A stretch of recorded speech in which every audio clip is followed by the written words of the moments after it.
because I've worked for the government, I've been, I've worked in industry, I've worked as a consultant. I think that I have found that the similarities between large formal social systems are much greater than any of the differences.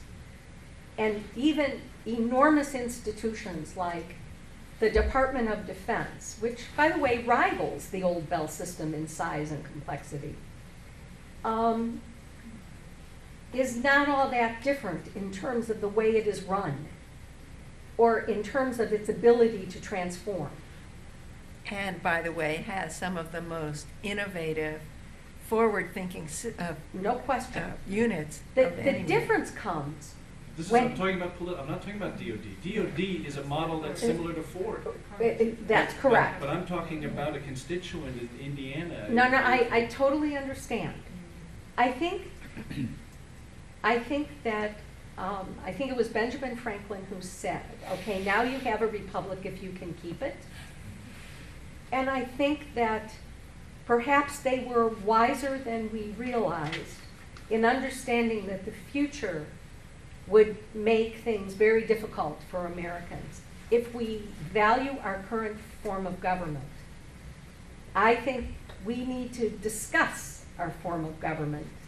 I'm not suggesting that we should change our Constitution or our Bill of Rights, but I do think we need to think through how we have chosen, through the Congress, which holds all of the authorities that are given to our executive branch, all of which are in isolation from one another. Why can't we successfully, for example, improve our interagency space and decision-making processes? Well, one of the root causes of that problem is the committee structure of Congress that isn't willing to share. Am I right? Okay. Marla can speak volumes to this. And yet, is that within the Republican values? I don't mean Republican Party, I mean we as a republic. And the question is, I don't know the answer to that. But I do know that we have contemporary methods that, for example, should be used in governing out of the White House, out of the National Security Council, in the development of interagency mechanisms, and we don't even use those. And frequently we do it in the guise of saying, well, it may not be in my best interest for me to go along with that.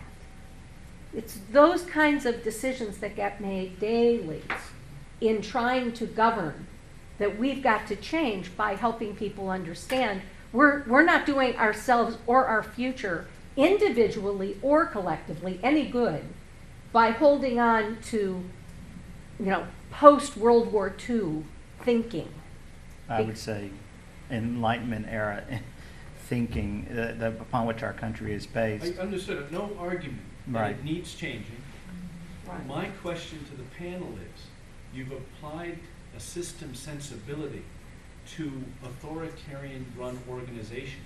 How do you apply it to chaotic? And you spoke about chaos. Right. Well, how do you apply it to a chaotic one that changes every periodic breaks? And I'm not sure I would describe us as a chaotic system, but I would describe us as a complex system.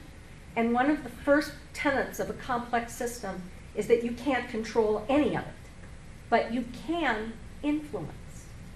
And I think we have to be working on the influence piece, which I don't think we're doing a very good job of.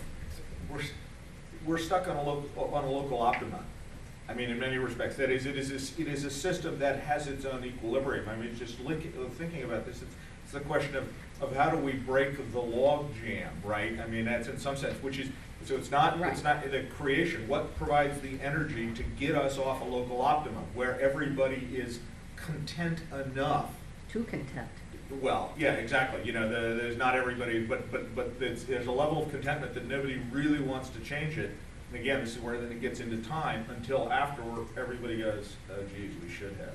Well, there are two elements to the answer to your question, in my experience, of complex systems change. Complex systems change when one or both of these elements are present.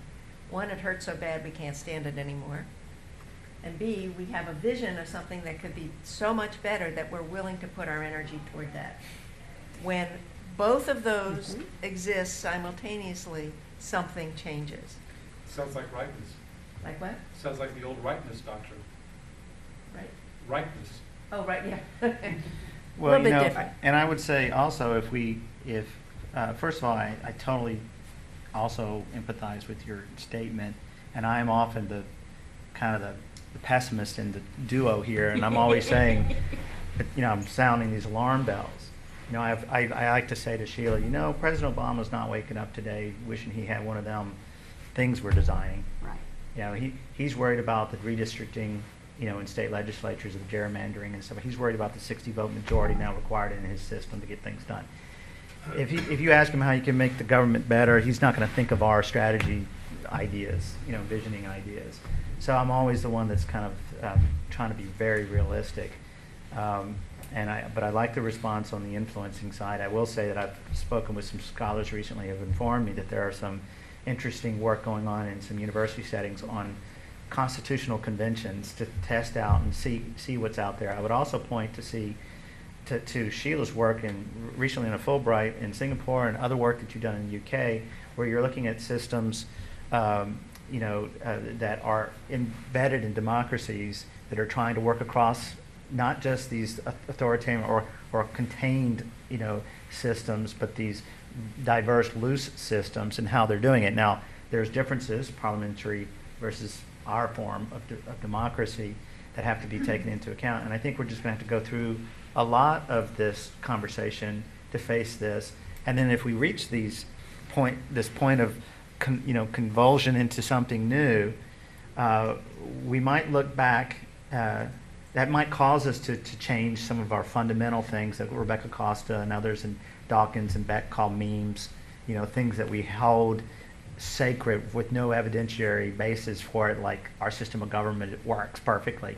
It's 300 years old. Is it going to last for another 500 years based on Enlightenment values? Why can't we base it on today's values and think of it evolving like the founding fathers said? But if we do convulse into something new and we modify things, I kind of, in the long run, I'm joining here on a bit of I'm actually joining Sheila on optimism, thinking that maybe we'll look back at this as a correction. Apparently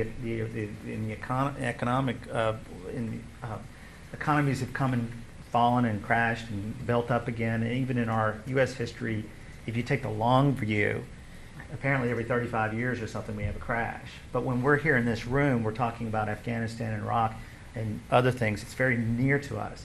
But if you're a super being looking at the globe over a period of 300 years, you might join Russell Mead in saying, it kind of is going to work. It kind of works. It's not about, Afghanistan was a blink of an eye back in that quarter of a century over there.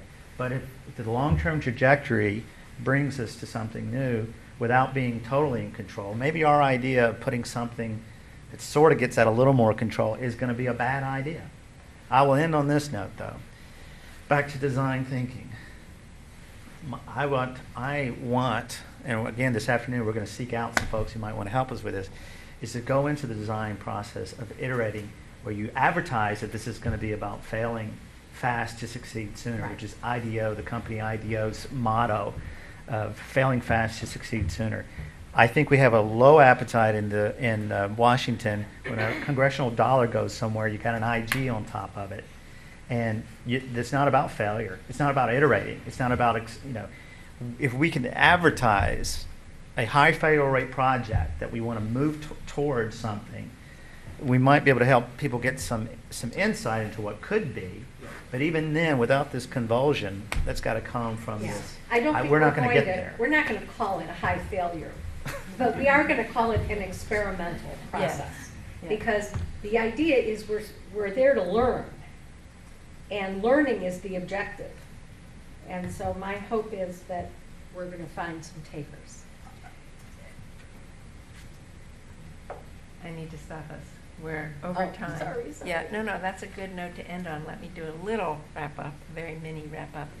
We've talked today about at least 3 levels of systems thinking, systems intervention, systems application, right? We've talked about the mental models, or the consciousness of we're all in this together.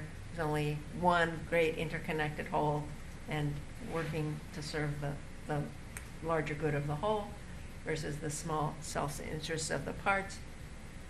We've talked about the form level, the architecture, the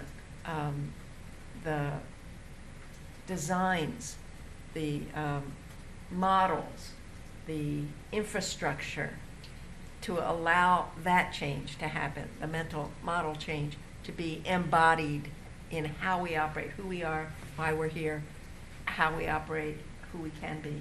And then there's also the social level we've talked about today, the impact on real people in real time, in their real lives, and their ability to influence those other two or not. Often not, but sometimes yes. So I just want to leave it at that. There are no simple answers. We've had a very rich conversation.